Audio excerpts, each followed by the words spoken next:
but you guys aren't. There's no real news yet, so Sherry's just doing personal stuff with some of Chloe's friends. I raised an eyebrow. Since when did they need real news to justify the slugfest? Barry gave me a knowing smile behind the assistant's back as he ducked into his studio. I trotted into Studio A next door and sat down. Dane, the audio guy, was waiting for me. He clipped the mic to the lapel of my blazer, handed me my earpiece, and left. The door closed with a solid, air-compressing thunk.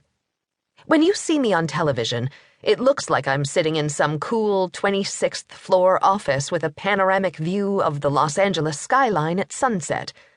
Really, it's just a dark coffin-sized room with a printed backdrop. Claustrophobics would bounce off the walls. And thanks to the magicians in the makeup room and a shot that catches me from only the chest up, I look like I just stepped off the red carpet. You can't see the safety pin that's holding my skirt together, the scuffed pumps that have been resold 4 times, or the old coffee stain on my blouse, which is still missing the last 2 buttons because I can't face up to the chore of searching through the overstuffed bag of spare buttons crammed under my bathroom sink.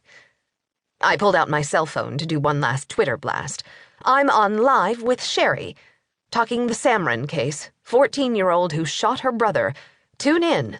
#HLN. I've been doing the cable news circuit for about 6 months now. Contrary to popular opinion, it's not a paying gig, so only the young and desperate do it. Or the already successful types who have the time to do it for fun, because they're paying the young and hungry to do the real work. It's a real-time suck, and if it had been up to me, I'd have said no gracias when one of Sherry's producers first approached me. But Michelle elbowed her way in between us and said she'd love to. I'd been pissed. I don't have time for that crap, Mishy. She'd hissed under her breath, "Are you nuts? This crap is how you snag the kinds of cases that'll finally put us in the black. You can't afford not to." So far, it's netted me only a couple of DUI cases and a lot of requests to take on pro bono work, but it is kind of fun. A limo picks me up, hair and makeup wizards make me look fabulous, and I get to hammer other lawyers without having to worry about getting locked up by the judge. Where does any of that go wrong? But since it still hasn't proven to be a cash cow, I limit myself to 1 or 2 shows a week. A lot of the lawyers who do this cable circuit are hoping to get their own show. I have to admit, I think about it too, every now and then.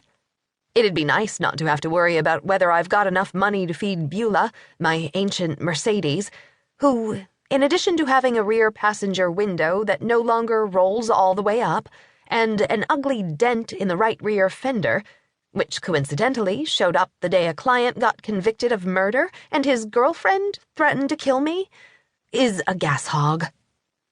And it'd be a real personal coup if I could wind up living as well as my mother, without having to slide underneath a rich old guy every night. But I love what I do. I believe in what I do. Sticking up for the little guy is why I went to law school. So I keep doing it, hoping to score my big break.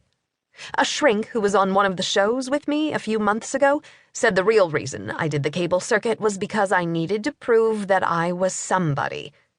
Probably to my parents.